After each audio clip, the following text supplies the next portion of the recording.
կայացվեց, հա, պաշտոնական փոխանցել ճշտում է գործադրվել դժվարների վրա, այսինքն նրանց նվազեցին են տվել, մեղադրող կողմի ներկայացած ոչ,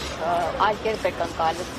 ցուցմունքները դժողների, առհասարակ մենք ներկայացնում ենք այն իրավիճակը, ինչ որ առկա է եղել, մասնավորապես օբյեկտիվ իրականության մեջ դժողները նաև նախաքննության ընթացքում են որոշակի արդարացնող ցուցմունքներ տվել եւ հայտնել, որ Դավիթ ու Գոհար Համբարձումյանները որևէ առնչություն չունեն իրենց կողմից նկարագրված դեպքերին, նույնը դժողները, ինչպես նաև Արութին Օժեմպետով անձինք վկաները խնդել են նաև դատաքննության ընթացքում, սակայն դատարանը գտել է, որ նրանց ցուցմունքները արժանահավատ չէ, որովհետեւ քրեական գործում եղել է օպերատիվ դրություն, ճշտված աղբյուրից ստացված դրություն, իբրև որոշակի ճնշումներ են գործադրվել վկաների նկատմամբ, բայց մեկ այլ իրավիճակում էլ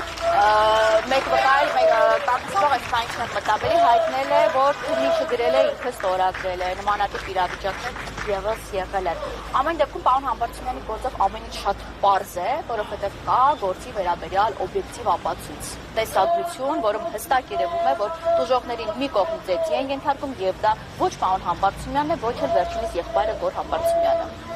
Այսինքն գործը ինչի վրա է դերում այդ անհրաժեշտ ինչի վրա է։ Այո, քանի որ Արաքին Աթյանի դատարանը նախագահության պարոն Չիչոյանի ցանկացել է մեղադրական դատական ակտ կայացնել, հիմքում դրել է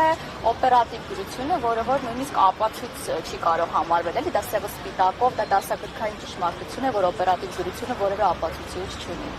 Այն իրավիճակում, երբ որ վերջինս պարտավոր էր ցուցմունքները համադրել տեսագրության հետ եւ կհամոզվեր, որ տեսագրությունում նկարագրված այն հանգամանքները, որոնք համընկնում էին համապատասխան անձանց ցուցմունքներին, իրականություն է։ Տիկին Պապյան, դատական նիստում պաշտպանների ներկայացած